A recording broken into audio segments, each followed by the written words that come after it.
উনি হেঁটে আসছিল, বাচ্চা বাচ্চার সাথে করে এনে তখন তো অটো এসে মেরে দিয়ে ওনার পেটের উপর দিয়ে চাকা চলে গিয়েছে।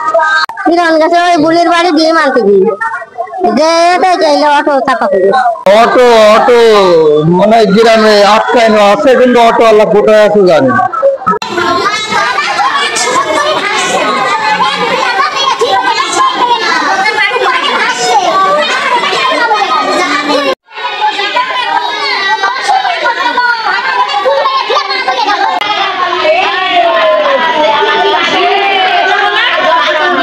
উনি হেঁটে আসছিল, বাচ্চা বাচ্চার সাথে করে এনে তখন তো অটো এসে মেরে দিয়ে ওনার পেটের উপর দিয়ে চাকা চলে গিয়েছে।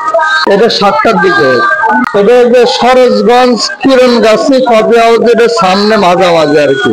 জি, মনে হয় বাচ্চার সাথে ছিল, বাচ্চাদের কিছু হয়নি, বাচ্চারা সুস্থ। উনি আমার ভাবি হয়, গ্রাম সভাতে ভাবি হয়, আমার পাশাপাশি গ্রাম মানে ভাবি হয়। অটো অটো মানে গ্রামে আটকানো আছে, কিন্তু অটোওয়ালা কোথায় আছে জানি না। ওখানে ছিল, হয়তো দৌড় মেরেছে। রাস্তার এক কোল দিয়ে আসছিল, হয়তো বৃষ্টি মিষ্টি হয়েছে, অটোওয়ালা হয়তো খেয়াল করতে পারেনি, গাড় পরে তুলে দিয়ে জি ওনার গাড়ির উপর দিয়ে চলে গিয়েছে, সব থেকে ফুটে গিয়েছে।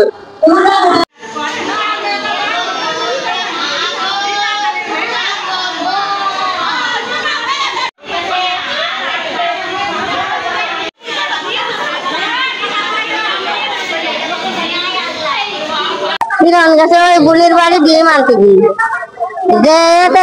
অটো চাপা করে কিরণ গাছের নাম বলে সড়কের পাশাপাশি কটা দিকে আমরা এখন আমরা এখানে আমরা কালো ফলের মানুষ, এখানে ভর্তি হয়ে গেছে, এখন শুনছি কালো ফলের মেয়ে, তাই এখন সেই নিচের তালে দেখি।